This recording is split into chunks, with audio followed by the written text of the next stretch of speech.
जय हिंद दोस्तों। मैं तरुण कुमार आपका अपने YouTube चैनल इंगर क्लासेस में स्वागत करता हूं। आज हम देखने वाले हैं हिंदी का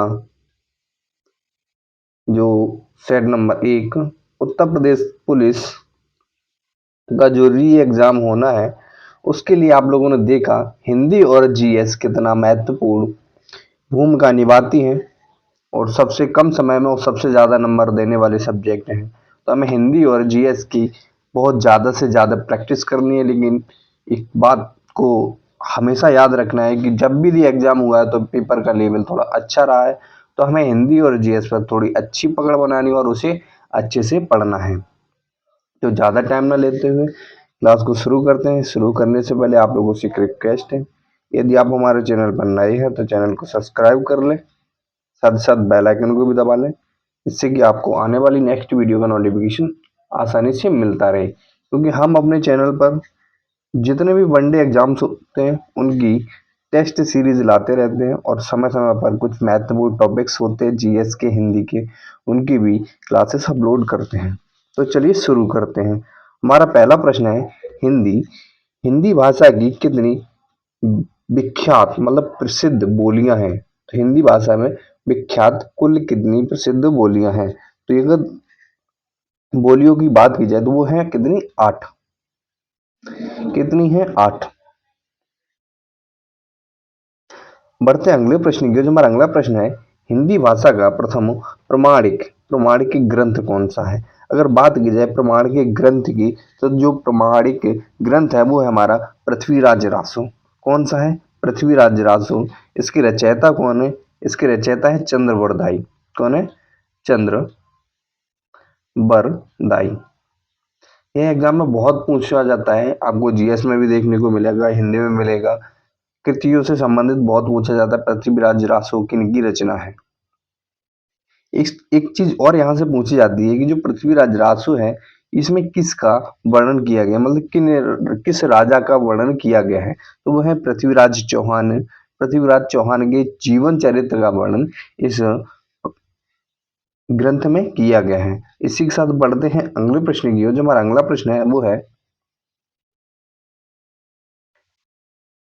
निम्नलिखित में से कौन सा हिंदी साहित्य का काल विभाजक नहीं है।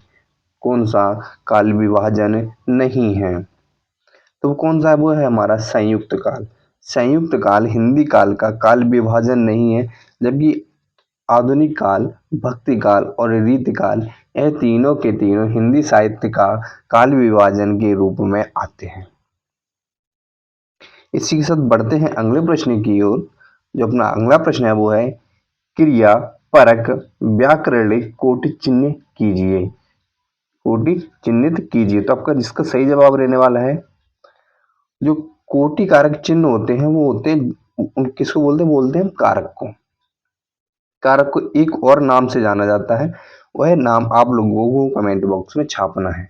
क्या, जो दूसरा नाम है जिसे कारक कहते हैं, कारक के दूसरे नाम को आप लोगों को कमेंट बॉक्स में बताना है। बढ़ते हैं अगले प्रश्न की ओर। जो हमारा अगला प्रश्न है, चूड़ी अच्छी थी मैं थी कौन सी क्रिया है। जो थी है वह कौन सी क्रिया है। तो कौन सी क्रिया है, योजक क्रिया या अप्रत्यक्ष क्रिया या अनिश्चित बोधक क्रिया। तो आपको जो सही जवाब रहने वाला है वो है योजक क्रिया। क्या, योजक क्रिया। इसी के साथ बढ़ते हैं अगले प्रश्न की ओर। जो हमारा अगला प्रश्न है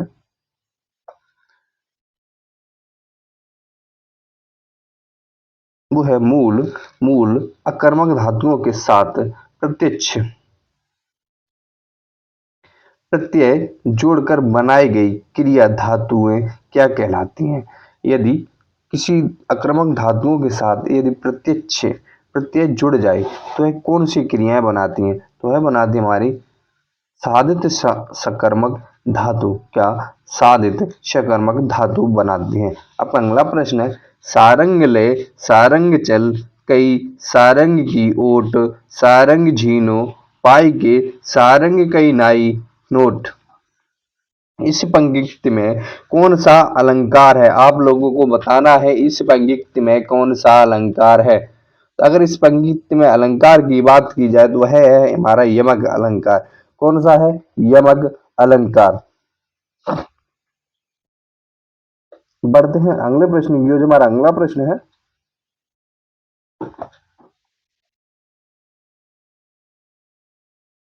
वो है जुगुप्सा का स्थायी भाव किस रस से संबंधित है, या इसको इस तरीके से भी बोल सकते हैं जुगुप्सा स्थायी भाव किस रस का है, या कौन से रस का स्थायी भाव जुगुप्सा है। आप लोगों को बताना है यह हमारा विवत्स रस का स्थायी भाव होता है। किसका? विवत्स रस का स्थायी भाव होता है। आप लोगों को बताना है करुण रस का स्थायी भाव क्या होता है। करुण रस का स्थायी भाव क्या होता है। अगर बात की जाए रौद्र रौद्र रस का रौद्र रस का क्या होता है? क्रोध। जो हमारा क्रोध है वह हमारा रौद्र रस का स्थायी भाव होता है। आप लोगों को बताना है करुण रस का स्थायी भाव क्या होता है। बढ़ते हैं अगले प्रश्न की ओर। जो हमारा अगला प्रश्न है निम्नलिखित में से कौन सा छंद का प्रकार नहीं है। कौन सा छंद का प्रकार नहीं है? तो हम इसमें पूछा गया नहीं है। चौपाई छंद का प्रकार होता है, सोरठा भी छंद का प्रकार होता है, और दोहा भी छंद का प्रकार होता है। अगर बात की जाए दृष्टांत की तो यह छंद का प्रकार नहीं होता है। क्या? यह छंद का प्रकार नहीं होता है। बढ़ते हैं अगले प्रश्न की ओर। जो हमारा अगला प्रश्न है दीर्घ संधि, गुण संधि, वृद्ध संधि, यड़ संधि व अयाद संधि संधि के किस मूल भेद के अंतर्गत सन्निध हैं। तो यह जो संधियां हैं यह किस संधि के अंतर्गत आती हैं। तो यह आप लोगों को बताना है यह किस संधि के अंतर्गत आती हैं। तो किस संधि के अंतर्गत आती हैं? तो यह हमारी आती है स्वर संधि के अंतर्गत। स्वर संधि के अंतर्गत आप लोगों को बताना है यड़ संधि की पहचान क्या होती है। आप लोगों को बताना है यड़ संधि की पहचान क्या होती है। बढ़ते हैं अगले प्रश्न की ओर। जो हमारा अगला प्रश्न है वह है पथभ्रष्ट। पथभ्रष्ट में कौन सा समास है? अगर बात की जाए पथभ्रष्ट में समास की तो इसमें कौन सा समास है? अगर इसका समास विग्रह किया जाए तो इसका समास विग्रह होगा पद से भ्रष्ट। पद से भ्रष्ट। जहां जब भी आपको किसी भी शब्द में कारक चिन्हों का प्रयोग होता हुआ दिखे वहां पर आंख बंद करके लगा दीजिए, वहां पर तत्पुरुष समास होता है। तत्पुरुष समास हमारा एक इकलौता समास है जिसमें कारक चिन्हों का प्रयोग होता है। किसका? कारक चिन्हों का प्रयोग होता है। आप लोगों को बताना है पथभ्रष्ट में कौन सा तत्पुरुष समास है। कौन सा तत्पुरुष समास है? पद से भ्रष्ट अलगाव की दृष्टि उत्पन्न हो रही है तो यहाँ पर हमारा अपादान कारक होगा। कौन सा? अपादान कारक होगा। बढ़ते हैं अगले प्रश्न की ओर। जो हमारा अगला प्रश्न है वो है अष्टाध्यायी। अष्टाध्यायी में कौन सा समास है? अगर बात की जाए अष्टाध्यायी की तो अष्टाध्यायी में द्विगु समास है। द्विगु समास की क्या पहचान होती है? शुरुआती किसी भी शब्द की शुरुआत किसी भी संख्यावाचक शब्द से हो, किसी भी संख्यावाचक शब्द से हो वहां पर हमारा द्विगु समास होता है। कौन सा? द्विगु समास होता है। आप लोगों को बताना है कर्मधारय समास की पहचान बतानी है। आप लोगों को बताना है कर्मधारय समास की पहचान क्या होती है। पढ़ते हैं अगले प्रश्न की ओर। हमारा अगला प्रश्न है सुमित्रा नंदन पंत को किस कृति पर ज्ञानपीठ पुरस्कार मिला था? ज्ञानपीठ पुरस्कार से हमेशा हर एक एग्जाम में एक प्रश्न देखने को मिलता है। तो ज्ञानपीठ पुरस्कार जितने भी हैं उन्हें हमें बहुत अच्छे से पढ़ना है और रट लेना है क्योंकि यह हमारा एक प्रश्न हर एक एग्जाम में पूछा जाता है। तो इसका जो सही जवाब रहना वाला है वो है चिदम्बरा। चिदम्बरा के लिए सुमित्रा नंदन पंत जी को ज्ञानपीठ पुरस्कार मिला था। कब मिला था? तो यह मिला था 1961 में। कब मिला था? 1961 ईस्वी में। इसी के साथ बढ़ते हैं अगले प्रश्न की ओर। हमारा अगला प्रश्न है वो है ब्रजभाषा का विकास किस अपभ्रंश से हुआ है? ब्रजभाषा का विकास किस अपभ्रंश से हुआ है? तो ब्रजभाषा की बात की जाए तो ब्रजभाषा हमारी सौर सैनी जो अपभ्रंश है उससे निकली है। आप लोगों को बताना है ब्रजभाषा का जो क्षेत्र है वह कौन कौन सा है? कमेंट बॉक्स में छाप देना है आपको। ब्रजभाषा का क्षेत्र कौन कौन सा है? बढ़ते हैं अगले प्रश्न की ओर। जो हमारा अगला प्रश्न है वो गद्यांश से संबंधित है। हम आप लोगों को इसको जूम आउट करके दिखा देते हैं, फिर चलते हैं इसके प्रश्नों की ओर।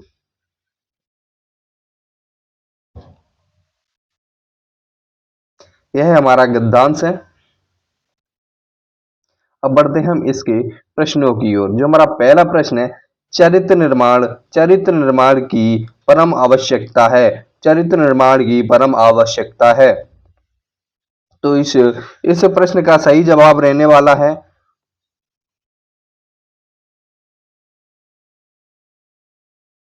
वो है राष्ट्र के सर्वांगीण विकास के लिए। राष्ट्र के सर्वांगीण विकास के लिए। आपका अगला प्रश्न है, जनतंत्र के लिए लाभकारी हो सकते हैं। तो जनतंत्र के लिए क्या लाभकारी हो सकता है? उपयुक्त गद्यांश के अनुसार उत्तम चरित्रवान व्यक्ति जनतंत्र के लिए लाभकारी हो सकते हैं। बढ़ते हैं अगले प्रश्न की ओर।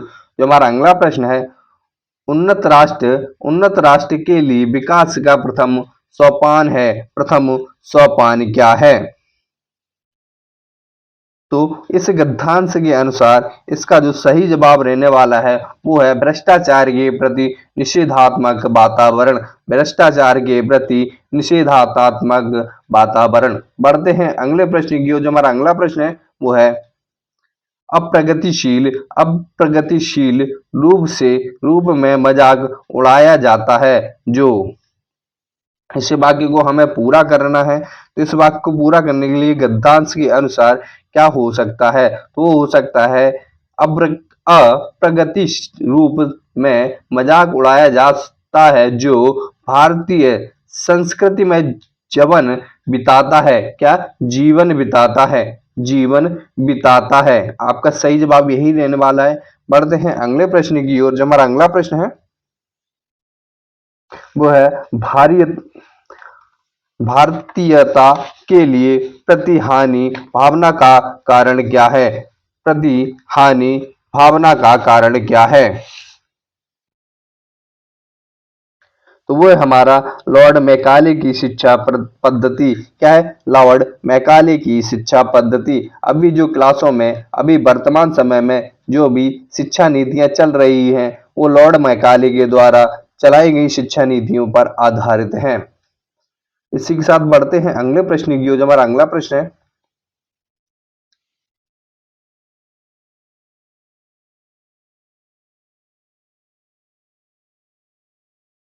वो है हमें वाक्य को शुद्धिकरण के रूप में शुद्ध व्यक्तित्व के रूप में छांटना है। तो हमारा क्वेश्चन है, रामचरितमानस भक्ति काल की सर्वश्रेष्ठतम रचना मानी जाती है। इस वाक्य में कौन सा विकल्प असत्य के रूप में जाना जाता है?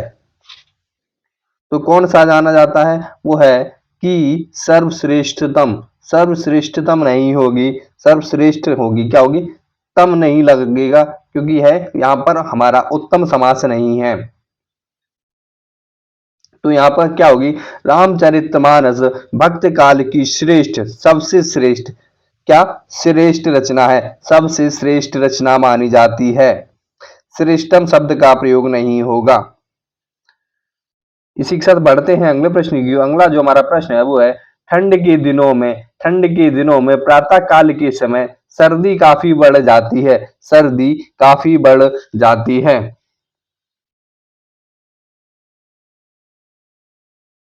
तो इसके ऑप्शन नंबर बी में जो अशुद्धि है प्रातः काल, जब प्रातः काल बोल दिया गया है तो वहां पर समय शब्द का प्रयोग करना एक अशुद्धि का कारण है। क्या? अशुद्धि का कारण है क्योंकि प्रातः काल ही एक समय सूचक शब्द है। क्या? समय सूचक या काल सूचक शब्द है। तो इसमें जो गलती है वो है ऑप्शन नंबर बी में प्रातः काल के साथ समय शब्द का प्रयोग नहीं होगा।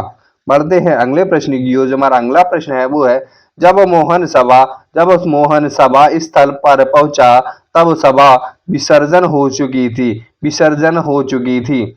तो जो इसमें जो गलत रहने वाला है वो है विसर्जन।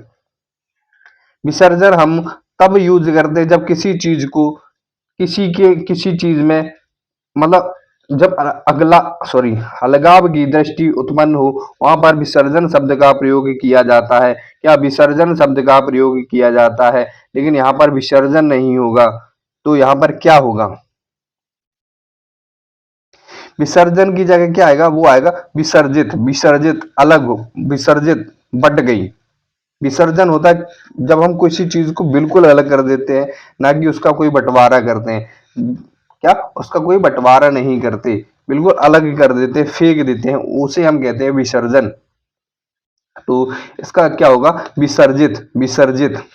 इसी के साथ बढ़ते हैं अगले प्रश्न की ओर। जो हमारा अगला प्रश्न है, मैं जिस बस से जा रहा था वह बहुत भरी हुई थी। वह बहुत भरी हुई थी। इस वाक्य में अशुद्धि छांटनी है। तो इस वाक्य में कोई अशुद्धि नहीं है। क्या?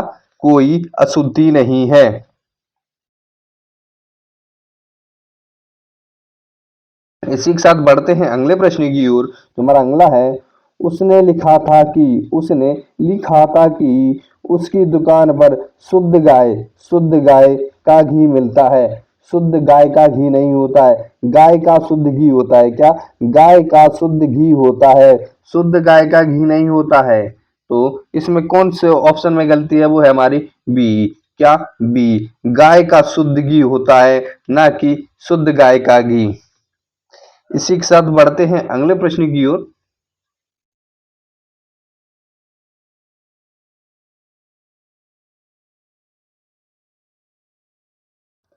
हमारा अगला प्रश्न है, पत्थर जो जोंक नहीं सकती। पत्थर को जोंक नहीं सकती या जोंक नहीं लगती। जो पत्थर होता है, स्टोन, स्टोन में जोंक नहीं लगती। इसमें क्या अशुद्धि है या इसका क्या प्रभाव बनेगा?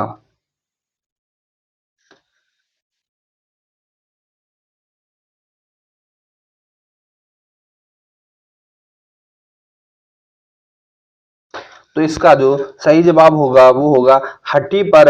हड्डी पर कोई प्रभाव नहीं होता। जो हड्डी व्यक्ति होता है उसे आप कितना भी समझाते रहें, कितना भी समझाते रहें, लेकिन वो किसी की एक बात नहीं सुनेगा। उस पर किसी की बातों का कोई प्रभाव नहीं होगा।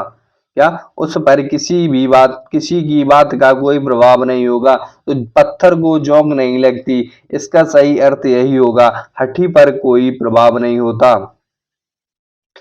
विंगमय दृष्टि। विंगमय दृष्टि का सही अर्थ क्या होगा? तो इसका सही अर्थ क्या होगा? इसका होगा सरसरी नजर। सरसरी नजर क्या होगा? सरसरी नजर। बाणी। बाणी औचित्य का सही संधि शब्द कौन सा होगा? बाणी औचित्य का सही संधि विच्छेद क्या होगा? तो वो होगा वाणियोचित्य। क्या होगा? वाणियोचित्य। इसी के साथ बढ़ते हैं अगले प्रश्न की ओर। जो हमारा अगला प्रश्न है,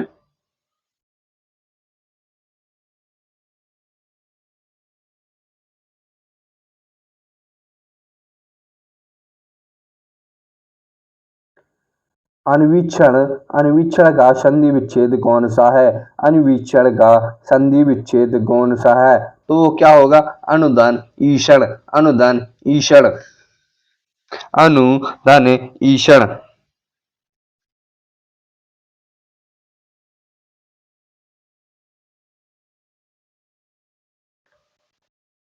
इसका मिलाप क्या होता है? तो जब छोटा ऊ बड़ी ई के साथ मिलता है तो वाह बनाता है। क्या? वाह बनाता है। तो यहीं पर तो क्या होगा? अनुदान ईषण। बढ़ते हैं अगले प्रश्न की ओर। शीततु शीर तर्तु का संधि विच्छेद कौन सा होगा? शीर तत्व का संधि विच्छेद कौन सा होगा? वो होगा शीत धन ऋतु। शीत धन ऋतु। बढ़ते हैं अगले प्रश्न की ओर। जो हमारा अगला प्रश्न है वो यारालावा के संयुक्त क्रम को दर्शाता है। तो यही चीज हमें इसमें देखनी है। समय को परखने वाला। समय को परखने वाला।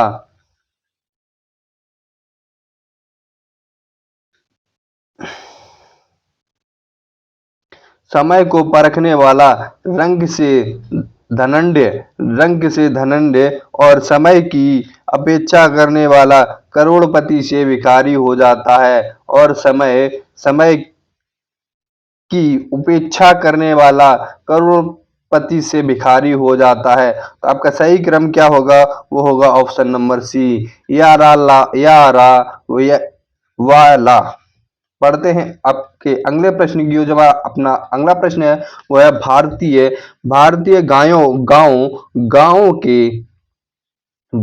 गांवों के इसके आगे हमें किस शब्द का चयन करना है? तो किस शब्द का चयन करना है? वो है भारतीय गांवों के सुधार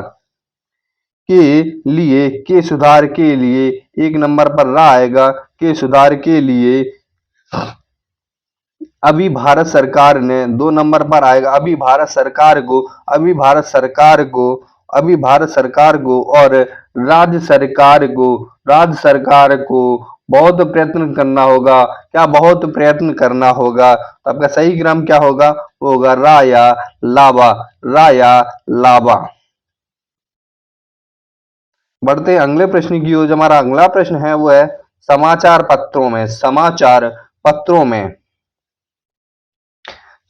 पत्रों में प्रकाशित विज्ञापनों द्वारा लोग उपयोगी, आवश्यक तथा उत्तम पदार्थों से परिचित होते हैं। क्या? उत्तम पदार्थों से परिचित होते हैं। तो अपना सही क्रम जो बनने वाला है वो है यावा राला।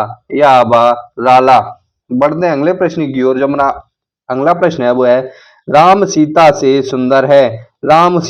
सुंदर है, इस वाक्य में कौन सा कारक है?